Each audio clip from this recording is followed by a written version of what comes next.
हमारी जो जीविका है वो कैसी होगी, और जो स्थायित्व के आचार्य हैं वो देख रहे हैं कि हम कितना और आगे बढ़े और कितना आगे बढ़ेंगे।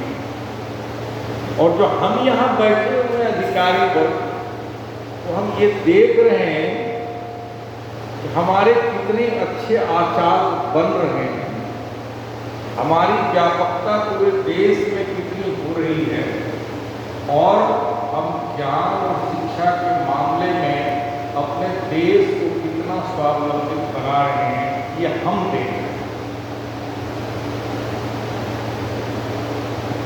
और एक आचार्य के लिए ये बड़ी प्रसन्नता होती है, ऐसा कहें कि उसका दिल भर जाता है जब कोई उसका विद्यार्थी, उसका छात्र पाँव छूता है। नवीन आचार्यों को भी ये समय लगेगा, जब कुछ समय बीत जाएगा, जब किसी बड़े पद पर आपका छात्र मिलेगा और शहर बाजार चौक पर भी आपका पाँव छूलेगा, तो आपका मेरा जीवन सफल।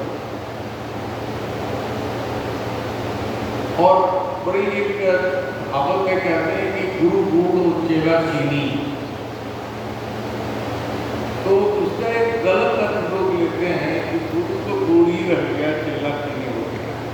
लेकिन उसका अच्छा अर्थ ये है कि चीनी गुड़ का परिष्कृत स्वरूप है।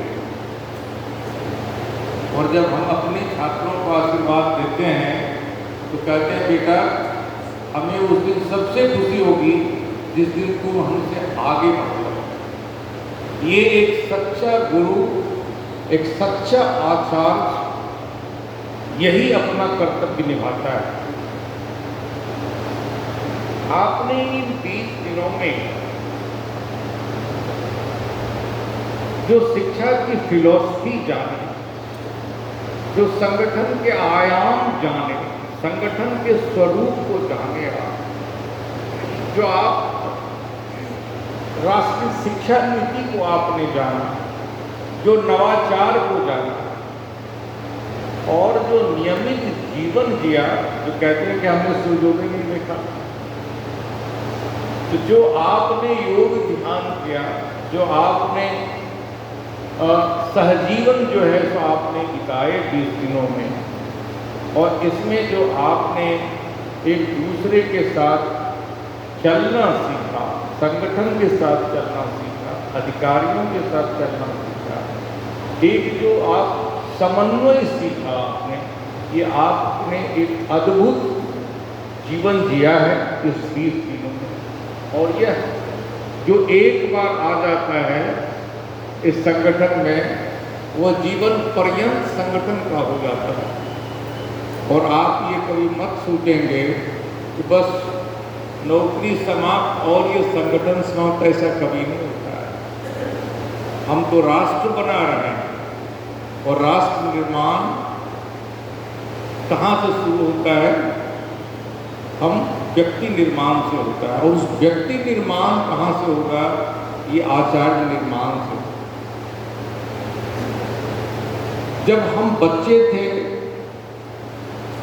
तो पेंसिल से लिखा करते थे, बोर्ड पर खल्ली से लिखा करते थे, और आचार्य के द्वारा पिटाई भी खाते थे।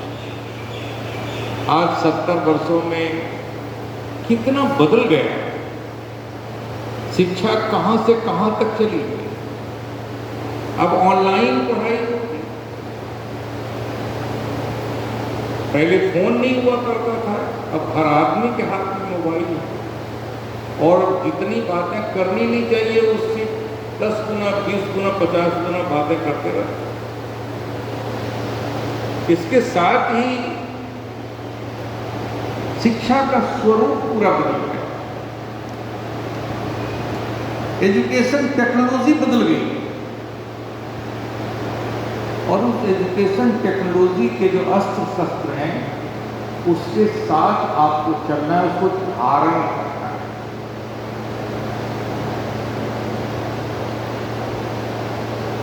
आपको बच्चों की साइकोलॉजी समझनी है, आपको धैर्य रख करके बच्चों को समझाना है, पढ़ाना है, उसके साथ स्नेह का रिश्ता बनाना है और उसके साथ एक खास दूरी भी मेंटेन करनी है। कहते हैं गुरु और शिष्य को कितना क्लोज होना चाहिए। कहते हैं न ज्यादा दूर होनी चाहिए, न ज्यादा नजदीक होना। हम एक बार एक अपना यादनी को उपनिषद पढ़ रहे थे, उसमें दीक्षांत समारोह की बात थी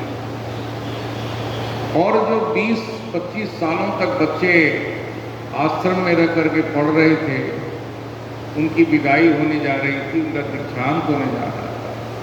जो आचार्य थे, आचार्य ने कहा कि देखो, इन 20 वर्षों में तुम यहाँ रहे, हमारे साथ रहे, हमारे परिवार के साथ रहे, हमारी पत्नी बच्चों के साथ रहे और इतने वर्षों में तुमने मेरी अच्छाई और मेरी बुराई भी जान ली। मैं तुमसे इतना कहूँगा कि जब गृहस्थ जीवन में जाओगे तो मेरे में जो बुराई थी उसको फेंक देना और अच्छाई को ध्यान करना। एक गुरु के कई अर्थ हैं। एक अर्थ भारी भी होता है, कहते हैं कि गुरुतर भार है, गुरु गंभीर है। कितना गंभीर होना है, ये गंभीरता आएगी कैसे है? जब इतना ज्ञान भर जाएगा दिमाग में तो आप बोल नहीं पाएंगे और जो ज्यादा बोलता है वो कम जानता है। आप जो बोलेंगे उसको तौलेंगे कि हम जो बोल रहे हैं इसका कितना इम्पैक्ट होगा सामने वाले का और हमको क्या बोलना चाहिए, इसकी आवश्यकता है भी या नहीं है। तब गंभीरता आएगी, क्योंकि एक शब्द जो आप बोलते हैं, 5 आदमी अगर बैठे हुए तो पांचों पर अलग अलग असर पड़ रहा है। एक हल्की सी डांट एक सेंसिटिव बच्चे को परेशान कर सकता है और एक बदमाश बच्चे को हंसा सकता है। एक गुरु को क्या होना है वो पहले से सबको ज्ञात है, आप ज्यादा जानते हैं। कहते हैं मातृदेवो भव, पितृदेवो भव, अतिथि देवो भव और आचार्य देवो भव। आचार्य को देवता होना चाहिए, देवता स्वरूप होना चाहिए और जब तक आप उस लायक नहीं होंगे तब तक आपका प्रभाव आपके भैया बहनों पर नहीं पड़ेगा। और आप अपने व्यक्तित्व को बढ़ाएं, आप अपने ज्ञान को बढ़ाएं, आप समाज में, आप विद्यालय में, विद्या मंदिर में स्नेह और सम्मान का वातावरण पैदा करें और तब आप देखेंगे कि आप कितने सम्मानित स्वयं होते हैं। आपको बच्चे कितना प्यार करते हैं, कितना सम्मान देते हैं और आपके सहयोगी कितना सम्मान देते हैं और आपको अधिकारी आपको कितना पुरस्कृत करते हैं। और